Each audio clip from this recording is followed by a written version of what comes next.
Have you ever felt like maybe homeschooling just isn't working? Like you believe in homeschooling and you want to give your kids the best, but maybe it's you. Maybe it's just there's too much going on. Life is hard. You're maxed out. And now you're wondering, should I put them back in public school? So if you ever thought that, you are not alone. So on today's episode of Hey Molly, I Need Homeschool Help, the question is this. There's a mom who said, how do you know when it's time to send your kids back to public school? I fully believe in homeschooling, but I feel like I just can't give my kids what they need right now. I had a baby last summer, and this past year has been so hard mentally. My kids need more social interaction, but I haven't found the right group. I'm putting myself out there feels overwhelming. I'm just exhausted. I'm wondering if we should just try public school next fall just to see. I know this is hard. It's a hard decision, and it's hard, especially when you're feeling exhausted. But let's chat about this. I'm Molly Christensen. I've been homeschooling for over 25 years now. I've raised 7 kids, and let me tell you, it's tough. It can get really, really tough. There were many, many years when I wanted to quit homeschooling because I was an overwhelmed mess, and I thought, what am I doing? I knew that I was supposed to keep going with the homeschooling, but how am I ever going to raise good kids when I'm such a mess? My husband worked long hours. I had lots of kids. I had babies and toddlers and big kids, all needing different things. I just felt like I couldn't get any of them what they needed. It was tough. But this changed when I started to reframe the way I thought about homeschool. Because, yes, I wanted to give them everything that I could, but I couldn't give them everything that I had because, quite frankly, that was running me into the ground. I needed to start taking care of myself too. And it's tough when you got little ones. And I never wanted to ask for help, right?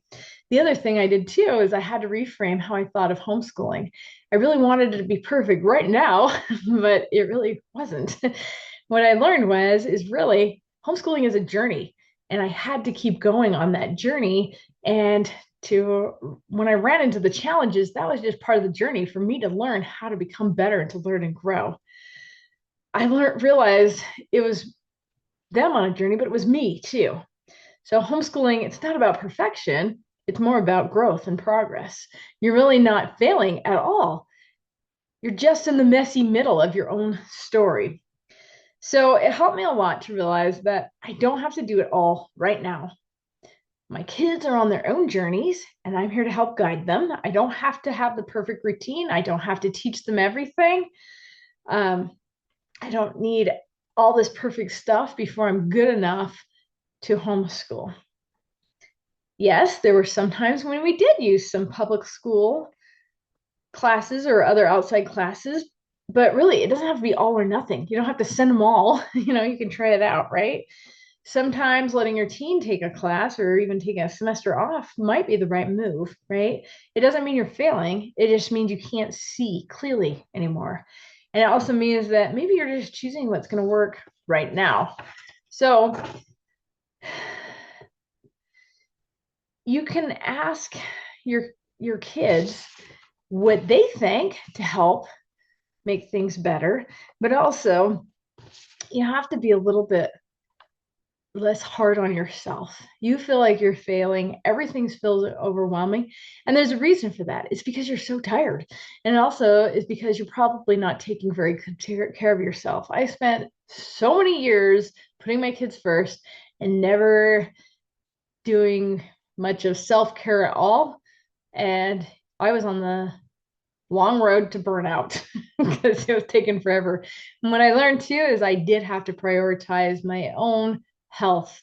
When I'm talking self care, I don't even mean um, long lunches out with friends or whatever. I'm just saying, like, even just 5 minutes a day to go take a walk, or I mean, just things like I needed to eat lunch and drink water and feed myself. I didn't do that. And once I started doing that and I got more sleep and I wasn't so exhausted, I could finally start to see a little more clearly. And so for you, as you view this as a journey that you're and give yourself more grace and realize you are not failing your kids. and that as you start taking care of yourself so you can have more energy, things will start looking up. They really will. If you feel like putting them in public school is the best thing, you could give it a try, or you could also try asking for more help because it is overwhelming to have little kids and never get a break. So you got this, Mama. You can do this. And whatever you choose will be the right thing for you and your family. And if it doesn't turn out to be the right thing, well, then it will be the right thing because you could learn from it too. So if you find this helpful, go ahead and like and subscribe. And I would love to hear more from you.